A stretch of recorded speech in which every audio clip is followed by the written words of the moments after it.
103年对空军中校退役的蔡宾馆退下军中以后，现在转变成餐厅服务生的身份，用专业热情来接待人客。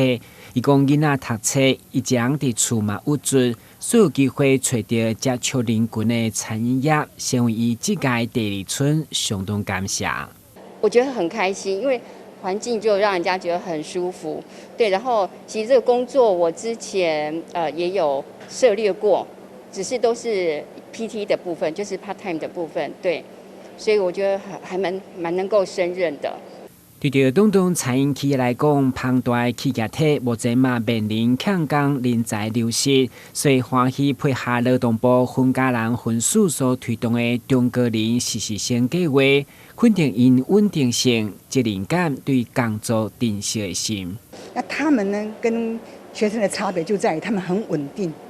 而且因为可能有一点年纪，他们做事都很懂得说，我真的有什么事也可以跟主管请假干什么哈？他们会这样依照程序去做，不会像小朋友那样，不来就不来了。这一点我觉得他们非常好。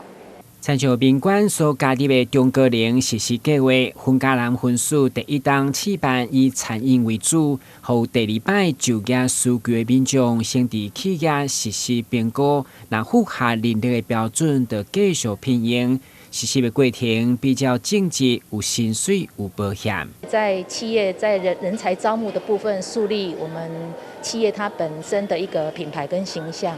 那中高龄的部分呢，人才的部分呢，它也可以透过这2周40小时的一个实习过程，可以了解到他到底适不适合这个工作，